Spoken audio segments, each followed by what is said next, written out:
당장 내 아내에게서 손 떼! 이게 무슨 짓이야?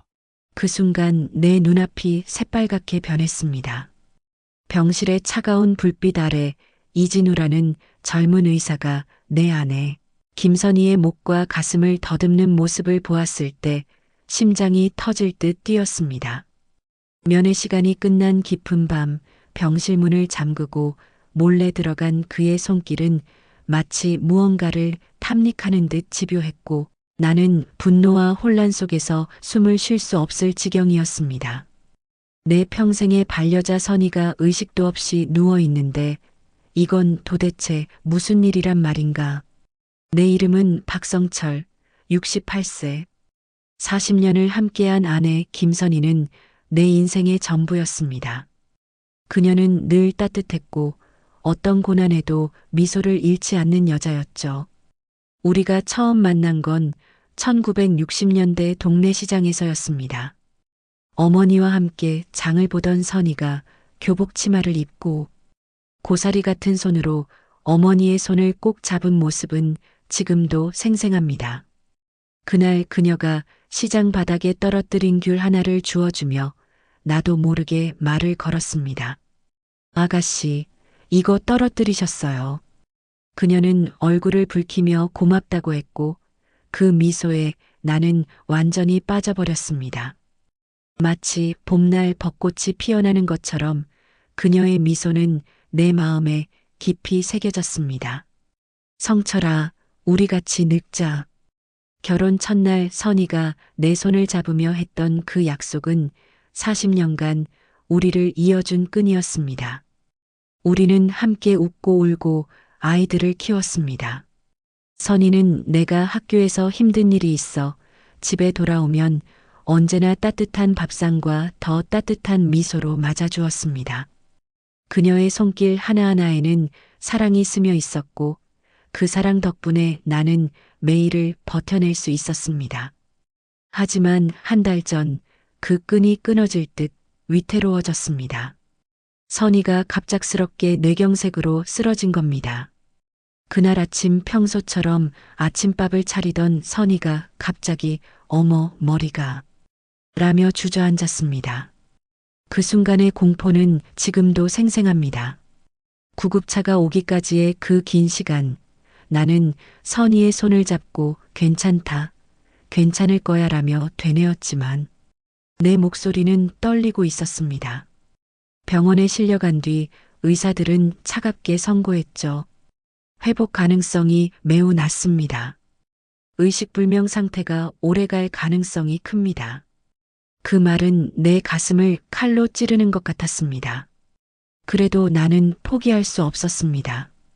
선희는 내 삶의 이유였으니까요. 우리에게는 더 깊은 아픔이 있었습니다. 1995년 삼풍백화점 붕괴 사고로 5살 아들 태호를 잃었던 것입니다. 그날 선희와 태호는 태호의 5번째 생일 선물을 사러 백화점에 갔습니다. 태호는 엄마, 저 로봇 사줘라며 까르르 웃었죠. 그 웃음소리가 아직도 귀에 생생합니다.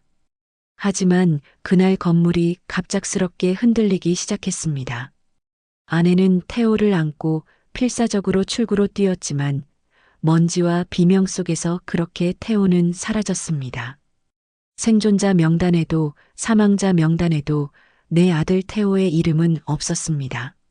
경찰은 시신이 발견되지 않았으니 희망을 가지세요라고 했지만 주변 사람들은 모두 태호가 죽었을 거라 단정했죠. 하지만 우리는 끝까지 믿었습니다. 우리 태호는 살아있다고. 매년 태호의 생일이면 선희는 케이크를 사왔습니다. 여보, 우리 아들 어디선가 잘 살고 있을 거야. 그녀는 눈물을 삼키며 그렇게 말했죠. 그 케이크를 자를 때마다 내 가슴도 함께 잘려나갔습니다.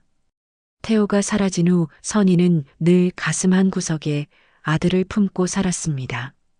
그녀가 쓰러지기 전 병원으로 실려가던 그 순간에도 태호야, 우리 태호라며 중얼거렸습니다. 그 목소리가 내 가슴을 또 한 번 찢었습니다. 매일 아침 나는 서울의 대형 대학병원으로 향했습니다. 지하철을 타고 가는 그 길은 마치 순례길 같았습니다. 소독약 냄새가 코를 찌르는 복도를 지나 선희의 병실로 들어가면 그녀는 여전히 고요히 누워 있었습니다. 선희야, 오늘 아침은 하늘이 맑더라. 병원 정원에 동백꽃이 활짝 피었어. 내가 보면 얼마나 좋아할까. 나는 그녀의 손을 잡고 끝없이 말을 걸었습니다. 그녀의 손은 여전히 따뜻했고 그 온기만이 내게 희망을 주었습니다. 그녀의 숨소리가 미세하게 들릴 때마다 나는 그녀가 내 말을 듣고 있다고 믿었습니다. 그날 밤 유난히 마음이 무거웠습니다. 면회 시간이 끝난 후에도 나는 병원 복도에 남아 있었습니다. 간호사들이 교대하고 복도가 고요해진 밤 10시가 넘어 나는 선희의 병실 근처를 서성했습니다. 혹시나 하는 마음에 한 번 더 그녀를 보고 싶었던 것입니다. 문득 병실 문이 살짝 열리는 소리가 들렸습니다. 이진우 의사가 들어가는 모습이 보였습니다. 그는 선희의 담당 의사로 30대 중반의 날카로운 눈매를 가진 젊은 의사였습니다. 늘 무뚝뚝하고 차가운 태도로 나를 대했지만 환자에 대한 헌신은 병원 내에서도 유명했죠. 그래서 처음엔 별 의심 없이 지켜봤습니다. 하지만 그가 병실 문을 잠그는 듯한 동작을 하는 순간 심장이 쿵 내려앉았습니다. 나는 본능적으로 문틈으로 안을 들여다봤습니다. 그리고 그 순간 내 세상이 무너지는 듯 했습니다. 의사는 선희의 침대 옆에 서서 그녀의 목과 가슴 부위를 손으로 천천히 더듬고 있었습니다. 그의 손길은 조심스러웠지만 마치 무언가를 찾는 듯 집요했습니다. 나는 숨을 쉴 수 없을 만큼 분노가 치밀어 올랐습니다. 이게 무슨 짓이야? 소리를 지르고 싶었지만 다리가 후들거려 움직일 수조차 없었습니다. 선희는 의식도 없이 누워 있는데 이 남자가 무슨 짓을 하는 건가? 그의 표정은 평온했지만 그 평온함이 오히려 더 섬뜩하게 느껴졌습니다. 다음 날 아침 나는 병원 접수처로 달려갔습니다. 어젯밤 이진우 의사가 제 아내 병실에서 이상한 행동을 했습니다. 당장 조사해 주세요. 내 목소리는 떨렸지만 단호했습니다. 40년간 고등학교 국어 교사로 수백 명의 학생을 가르쳤던 나 박성철이 이런 일로 굴복할 수는 없었습니다. 하지만 간호사들은 어색한 미소를 지으며 나를 달랬습니다. 박 선생님, 너무 피곤하신 거 아니에요? 이 의사님은 환자를 위해 최선을 다하는 분이에요. 잘못 보신 거 아닐까요? 그들의 말투는 마치 내가 늙어서 정신이 흐려진 노인인 양 취급하는 것 같았습니다.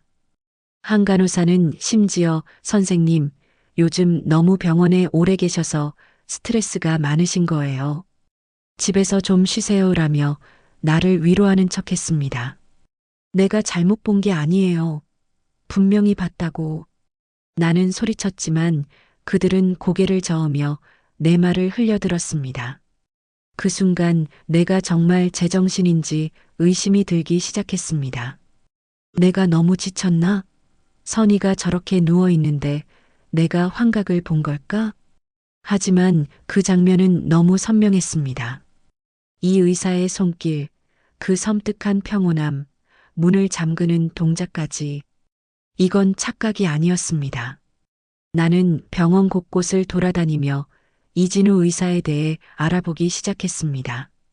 커피 자판기 앞에서 만난 간호사 김수진에게 조심스럽게 물어보았습니다. 저 혹시 이진우 의사님에 대해 아시는 거 있으신가요?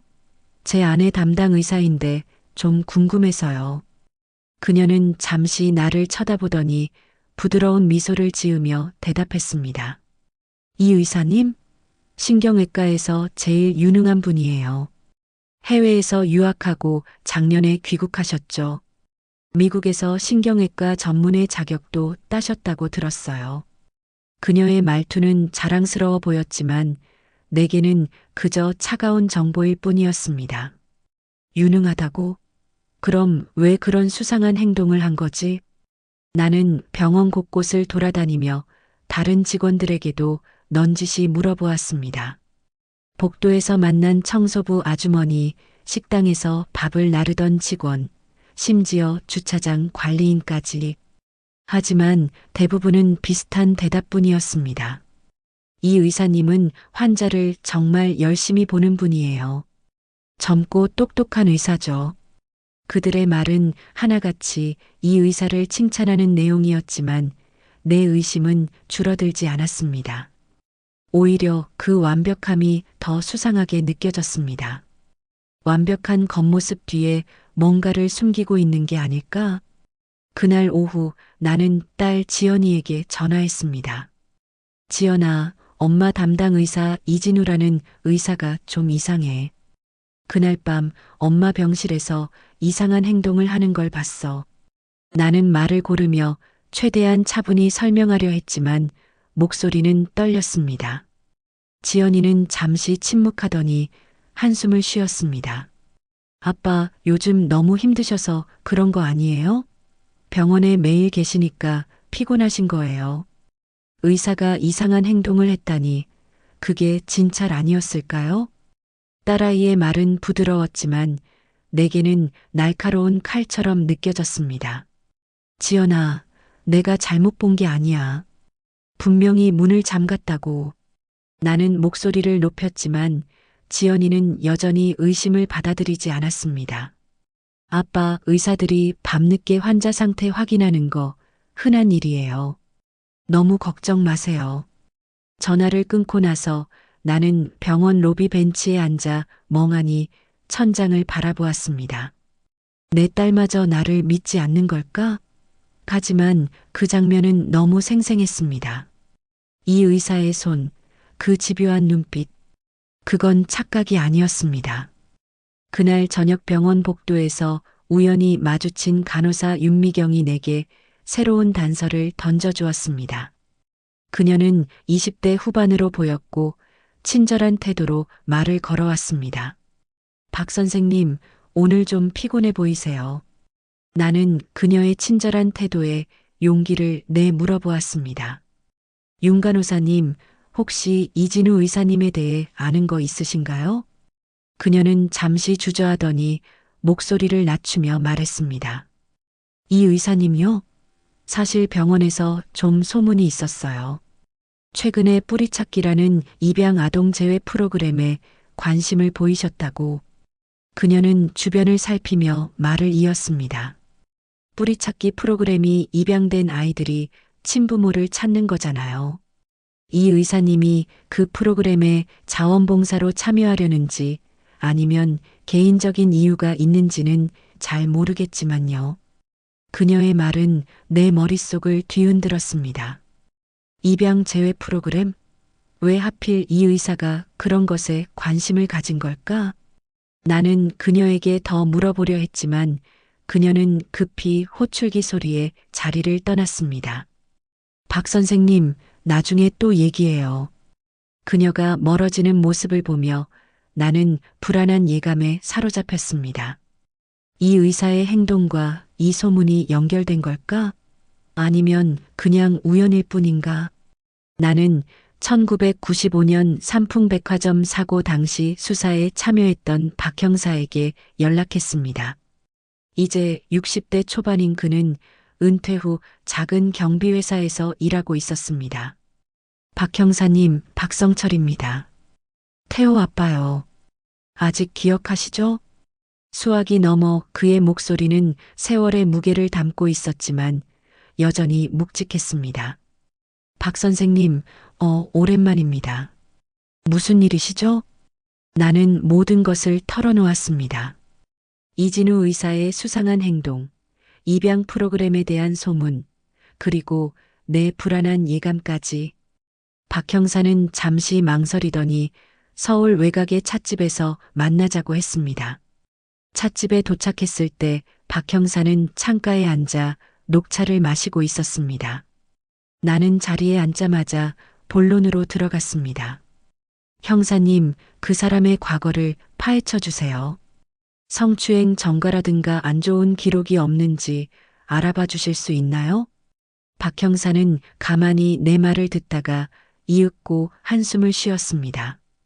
박 선생님, 저는 이제 은퇴했어요. 예전처럼 자료에 접근하기는 어렵죠. 하지만 그는 잠시 말을 멈추더니 나를 똑바로 바라보았습니다. 옛 동료들 몇 명한테 물어볼 순 있을 겁니다. 이진우 신경외과 의사라. 이름이 익은 것 같기도 하고 비공식적으로 알아보겠습니다. 그 후 나는 사회복지사 김정희를 찾아갔습니다. 삼풍백화점 사고 이후 잃어버린 아이들을 찾는 일을 사명으로 삼은 그녀라면 내 마음을 알아줄 거라 믿었습니다. 김정희의 사무실은 작고 소박했지만 벽에는 입양아와 가족을 제외시켰다는 기사들이 빼곡히 붙어 있었습니다. 50대 후반의 정희 씨는 단정한 단발머리에 따뜻한 미소를 지녔지만 눈빛에는 깊은 슬픔이 묻어났습니다. 박 선생님, 오랜만이에요. 태호 때문이시죠? 나는 숨을 고르며 말했습니다. 정희 씨, 태호가 살아있을지도 몰라요. 병원에서 이진우라는 의사가 아내를 수상하게 살피고 있었어요. 입양과 관련 있을지도. 정희 씨는 메모를 꺼내며 진지하게 들었습니다. 입양 기록을 찾아볼게요. 산풍 사고 이후 자료는 흩어졌지만 제가 접근할 수 있는 데이터베이스가 있어요. 몇 시간 뒤 정희 씨가 화면을 가리켰습니다. 박 선생님, 이거 보세요. 화면에는 1995년 삼풍백화점 사고 이후 입양된 아이들 기록이 떠 있었습니다. 이름은 익명 처리되었지만 한 항목이 내 눈을 사로잡았습니다. 남아, 오세로 추정, 삼풍사고 생존자, 작은 화상 흉터, 1996년 미국 입양. 나는 숨이 막혔습니다. 정희 씨, 이게 태호일까요? 나는 떨리는 목소리로 물었고 그녀는 조심스럽게 대답했습니다. 확인하려면 더 많은 자료가 필요해요. 하지만 이 아이가 미국으로 갔다면 이 의사와 연관이 있을 가능성이 있어요. 다음 날 나는 간호사 윤미경을 다시 만났습니다. 병원 근처 카페에서 그녀가 전해준 정보는 충격적이었습니다. 실은 의사 선생님이 선희 씨 흉터를 볼 때마다 이상했어요. 다른 환자는 그냥 넘기는데 선희 씨 흉터를 손으로 만지며 이 흉터 모양이라고 중얼거렸어요. 나는 심장이 쿵 내려앉았습니다. 선희의 화상 흉터는 태호가 3살 때 생긴 것이었습니다. 선희가 부엌에서 끓는 물을 옮기다 실수로 물을 쏟을 뻔한 순간 태호를 감싸 안으며 대신 화상을 입었던 그날. 괜찮아, 여보. 태호가 다치지 않은 걸로 충분해. 아내는 아파하면서도 그렇게 웃었습니다. 그 흉터는 아내의 모성애의 증표였습니다. 그날 밤 나는 용기를 내어 이진우 의사의 사무실에 몰래 들어갔습니다. 문이 잠겨 있지 않아 다행이었습니다. 책상을 살피던 중 맨 아래 서랍에서 뭔가가 눈에 띄었습니다. 작은 곰 인형이었습니다. 먼지로 덮였지만 왼쪽 귀에 달린 파란 리본은 선명했습니다. 순간 내 심장이 쿵 내려앉았습니다. 이건 태호의 인형이었습니다. 나는 떨리는 손으로 인형을 쥐었습니다. 리본을 만지자 30년 전 그날이 눈앞에 펼쳐졌습니다. 태호가 5살이던 여름 선희와 함께 동물원에 갔던 날이었습니다. 아빠, 이거 내 친구야. 태호는 이 인형을 보고 깔깔 웃으며 달려들었습니다. 아들의 맑은 목소리가 귀에 울렸습니다. 그 뒤로 태호는 이 인형을 끌어안고 잤습니다. 삼풍백화점이 무너지던 그날도 태호는 이 인형을 꼭 쥐고 있었습니다. 그런데 이게 왜 여기 있는 걸까? 인형 아래 낡은 메모지가 접혀 있었습니다. 펼쳐보니 흐릿한 잉크로 쓰인 단어들이 눈에 들어왔습니다. 1995 삼풍, 이름 모름. 내 손이 떨렸습니다. 이건 우연일 리 없습니다. 그 순간 문이 열리는 소리가 들렸습니다. 이진우 의사가 들어왔습니다. 그의 날카로운 시선이 나를 꿰뚫었습니다. 박 선생님, 여긴 어쩐 일이십니까? 그의 목소리는 차분했지만 얼음처럼 날카로웠습니다. 나는 숨을 고르며 인형을 책상에 내려놓았습니다. 도대체 뭐야, 이게? 이 인형 어디서 났어? 내 목소리는 갈라졌습니다. 그의 눈동자가 잠깐 떨렸습니다. 하지만 곧 평정을 되찾으며 말했습니다. 그건 제가 어렸을 때부터 가지고 있던 유일한 물건입니다. 왜 물으시죠? 그의 말이 내 가슴을 갈기갈기 찢었습니다. 유일한 물건? 이건 우리 태우 거야. 30년 전 내가 아들한테 사준 인형이라고. 나는 소리쳤습니다. 그는 눈을 가늘게 뜨며 나를 바라보았습니다. 박 선생님, 그게 무슨 말씀이십니까? 그의 목소리는 낮았지만 혼란스러움이 느껴졌습니다. 나는 가쁜 숨을 몰아쉬며 말했습니다. 내 아들 태호, 삼풍백화점에서 사라졌어. 이 인형은 그때 태호가 들고 있었던 거야. 당신이 이걸 어떻게 가진 거지? 내 머릿속이 폭풍처럼 휘몰아쳤습니다. 그는 잠시 침묵하더니 천천히 말했습니다. 박 선생님, 저도 이 인형의 기원은 모릅니다. 그냥 어릴 때부터 제 곁에 있었죠. 그의 시선이 미세하게 흔들렸습니다. 나는 주머니에서 메모지를 꺼냈습니다. 여기 이건 뭐야? 삼풍 1995라니. 이게 우연이라고? 나는 메모지를 그의 면전에 들이밀었습니다. 그의 얼굴이 굳어졌습니다. 그건 오래된 메모일 뿐입니다. 그의 목소리가 떨렸습니다. 오래된 메모? 당신 태호와 무슨 관련이 있는 거야? 나는 책상을 치며 소리쳤습니다. 분노가 온몸을 휩쌌습니다. 하지만 그의 떨리는 눈동자를 보자 무언가 이상했습니다. 그는 정말 모르는 걸까? 그 순간 그의 병실 행동이 떠올랐습니다. 내 안의 선이, 그녀 목에서 가슴까지 이어진 화상 흉터, 태호를 지키다 생긴 거야. 당신 그날 밤 병실에서 왜 선의를 만졌어? 그 흉터 때문이야? 내 목소리는 갈라졌습니다. 이진우는 갑자기 굳어졌습니다. 그의 시선이 떨리며 충격을 받은 듯 보였습니다. 흉터, 목에서 가슴. 그는 중얼거리며 나를 바라보았습니다. 왜 그러는 거야? 뭐라는 거지?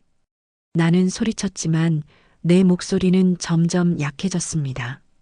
그의 혼란스러운 표정이 내 분노를 흔들었습니다. 그는 한참 만에 입을 열었습니다. 박 선생님, 저 어릴 때 기억이 거의 없습니다. 하지만 하나 떠오르는 게 있습니다. 누군가 저를 위험에서 구해줬어요. 그 사람의 목과 가슴 부근에 독특한 흉터가 있었던 게 기억납니다. 그의 말이 내 머릿속을 뒤흔들었습니다. 선의의 흉터? 설마 그게 선의였을까? 나는 그를 노려보며 말했습니다. 그게 내 아내일지도 모른다고. 내 목소리는 갈라졌습니다. 그는 고개를 숙이며 말했습니다. 저도 모릅니다. 하지만 그 흉터, 비슷한 기억이 있습니다. 그의 눈동자는 혼란으로 가득 찼습니다. 그 순간 끔찍한 생각이 머리를 스쳤습니다. 이진우가 태호일지도 모른다. 인형, 메모지, 선의의 흉터, 그의 모호한 기억, 모든 것이 태호와 연결되어 있었습니다. 내 가슴은 더 이상 분노로 타오르지 않았습니다. 대신 깊은 슬픔이 밀려왔습니다. 태호를 잃은 그날, 아내의 흐느낌, 우리의 무너진 삶이 눈앞을 스쳤습니다. 나는 떨리는 목소리로 물었습니다. 당신, 정말 태호야? 내 눈가가 뜨거워졌습니다. 그의 시선이 순간 굳어졌습니다. 하지만 곧 고개를 저으며 말했습니다. 박 선생님, 저는 이진우입니다.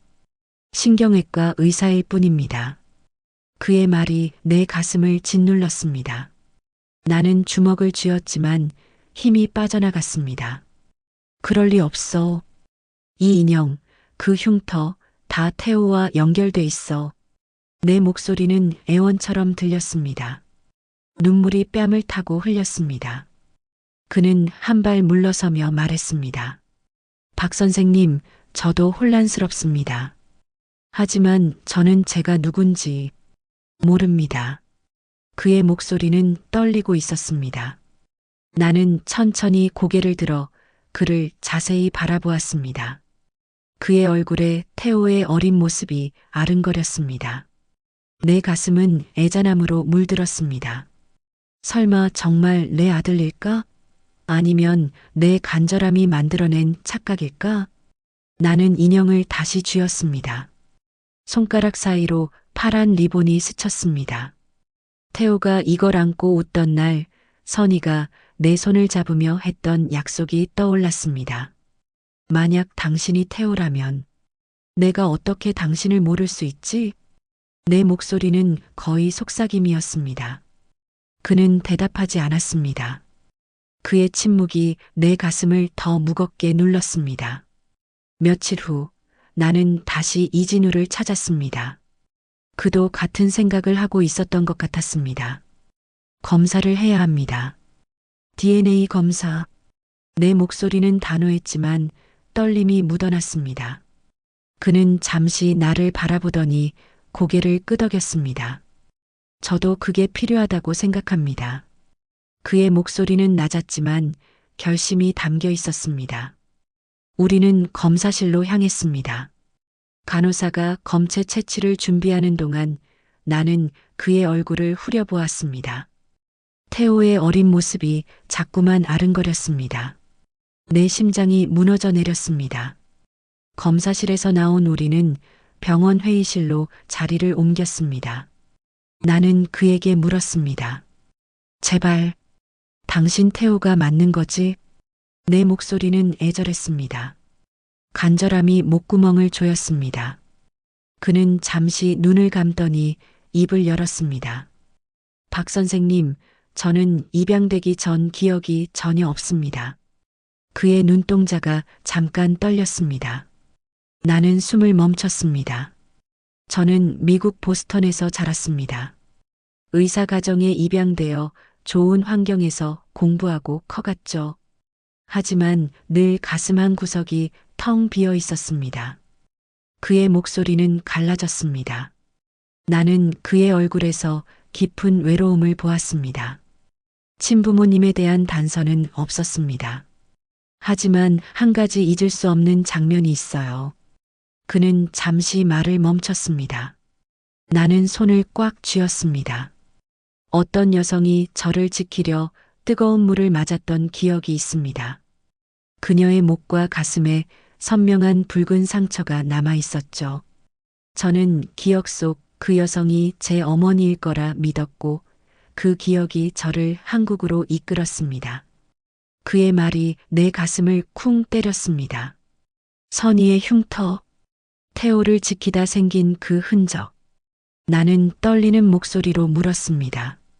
그게 언제였습니까? 그는 고개를 저으며 말했습니다.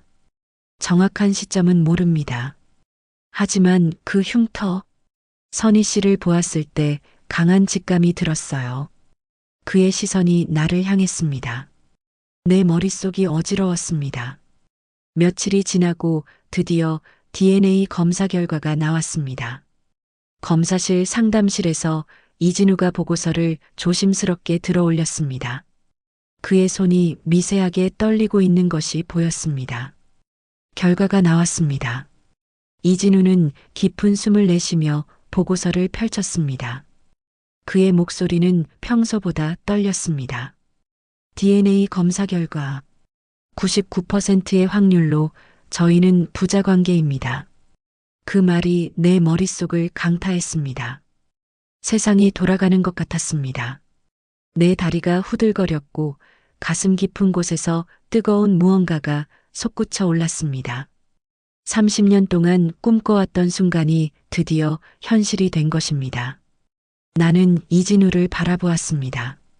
그의 눈동자가 흔들렸고 그 안에서 어린 태호의 모습이 겹쳐 보였습니다. 나는 무의식적으로 그의 이름을 불렀습니다. 태호야. 그는 나를 바라보며 떨리는 목소리로 대답했습니다. 아버지. 그 한마디가 내 가슴을 따뜻하게 녹여내렸습니다. 나는 내 아들을 힘껏 끌어안았습니다. 태호의 어깨가 떨렸고 30년의 세월이 눈물로 녹아내렸습니다. 이 순간 모든 고통과 그리움이 기쁨으로 바뀌었습니다. 그때 간호사가 급히 달려왔습니다. 선생님들, 환자분 상태가 급격히 악화되었습니다. 내 심장이 멎는 듯 했습니다. 선희에게 무슨 일이 생긴 걸까요? 태호가 자리에서 벌떡 일어났습니다. 그의 목소리는 단호했습니다. 어머니를 살리겠습니다.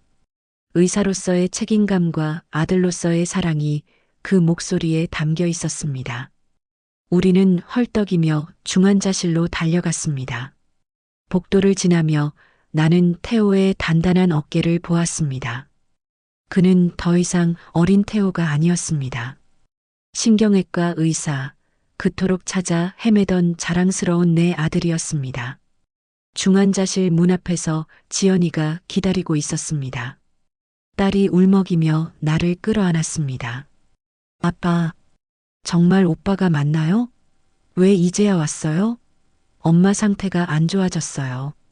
지연이는 태호를 바라보며 결국 눈물을 터뜨렸습니다. 태호는 지연이에게 다가가 미안하다고, 자신이 너무 늦었다고 말했습니다. 지연이는 눈물을 흘리며 그를 끌어안았습니다. 나는 그 장면을 보며 가슴이 뭉클해졌습니다. 30년 만에 다시 만난 남매의 모습이었습니다. 중환자실의 선희는 여전히 산소 마스크를 쓰고 있었습니다. 그녀의 호흡은 불규칙했고 모니터의 숫자가 불안하게 깜빡거렸습니다. 태호는 차트를 확인하며 의료진과 논의했습니다.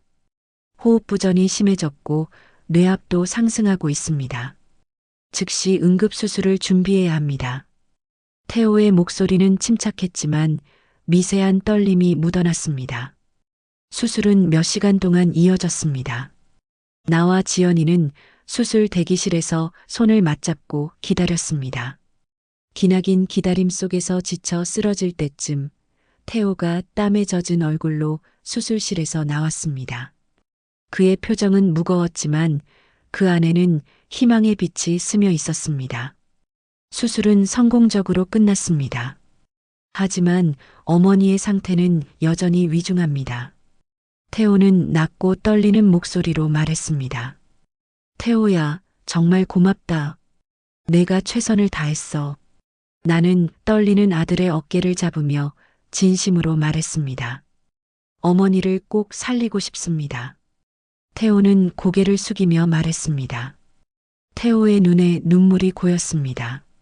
30년 만에 만난 어머니를 잃을 수 없다는 간절함이 그 눈물에 담겨 있었습니다. 며칠 후 기적이 일어났습니다. 선희의 눈이 천천히 열렸습니다.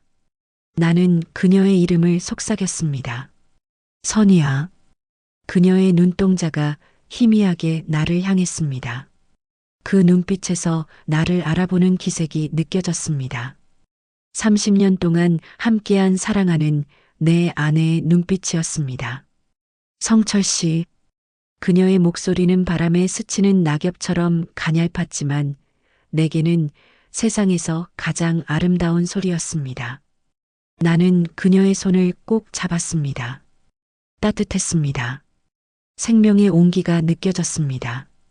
그 순간 태호가 병실로 들어왔습니다. 선희의 시선이 천천히 그에게로 향했습니다. 그녀의 눈동자가 흔들렸습니다. 나는 숨을 멈췄습니다. 그녀가 떨리는 목소리로 말했습니다. 우리, 태호. 병실이 순식간에 눈물바다가 되었습니다. 태호가 침대 곁으로 다가가 선희의 손을 조심스럽게 잡았습니다. 어머니, 저 태호예요. 돌아왔어요. 그의 목소리는 애절했습니다. 30년의 그리움이 담긴 목소리였습니다. 선희는 눈물을 흘리며 그의 손을 힘겹게 쥐었습니다. 태호야, 정말 너구나. 내 아들. 그녀의 목소리는 떨렸지만 그 안에는 어머니의 한없는 사랑이 담겨 있었습니다. 선희는 놀라운 속도로 회복되었습니다. 의사들도 놀랄 정도였습니다. 그녀는 매일 조금씩 더 강해졌고 말하는 것도 점점 자연스러워졌습니다. 무엇보다 태호와 대화를 나누며 잃어버린 시간을 메우려 했습니다. 어느 평화로운 오후 나는 병실에서 선희와 태호가 이야기를 나누는 모습을 지켜보았습니다. 태호가 5살 때 동물원에서 곰 인형을 안고 웃던 모습이 아직도 선명해. 선희의 목소리는 따뜻했고 그녀의 눈빛은 어머니의 사랑으로 빛났습니다. 태호는 놀란 듯 눈을 크게 뜨며 대답했습니다. 그 인형을 기억해요. 소중히 간직하고 있던 파란 리본이 달린 인형이었어요. 제가 잠들 때마다 안고 자던 인형이었죠. 선희는 눈을 반짝이며 고개를 끄덕였습니다. 그래, 태호가 그 인형을 꼭 쥐고 잤지. 한 번은 인형을 빨래했더니 너무 울어서 말리기도 전에 돌려줬던 기억이 나. 나는 그 대화를 들으며 가슴이 뭉클해졌습니다. 태호의 기억이 돌아오고 있었습니다. 조각조각 흩어졌던 기억들이 하나둘씩 제자리를 찾아가고 있었습니다. 며칠 뒤 태호는 자신의 양부모를 한국으로 초대했습니다. 보스턴에서 온 데이비드와 사라 부부는 병원 정원에서 우리를 만났습니다. 데이비드는 따뜻한 미소를 지으며 내게 손을 내밀었습니다. 성철 씨, 선희 씨, 태호를 이렇게 끝까지 찾아주셔서 감사합니다. 그 아이의 뿌리가 얼마나 굳건한지 이제 알겠습니다. 사라는 선희의 손을 양손으로 감싸며 말했습니다. 태호가 항상 꿈에서 어머니를 찾았어요. 그 아이의 마음속에는 늘 어머니가 있었어요. 선희는 눈물을 참으며 미소 지었습니다. 태호를 사랑으로 키워주셔서 평생 감사할 거예요. 병원 정원은 햇살처럼 따뜻한 웃음소리로 가득 찼습니다. 퇴원하는 날 우리는 선희가 옮겨진 일반 병실에 모였습니다.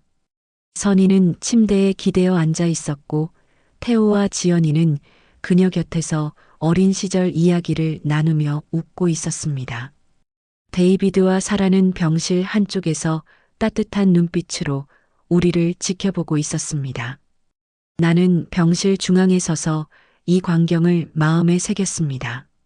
30년의 세월이 우리를 갈라놓았지만 지금 이 순간 우리는 하나였습니다. 더 크고 더 강한 가족으로 다시 모였습니다. 선희가 문득 나를 바라보며 물었습니다. 성철 씨, 이게 정말 현실이죠? 꿈이 아니죠? 나는 그녀에게 다가가 손을 꼭 잡았습니다. 이건 기적이야. 우리 가족의 기적이야.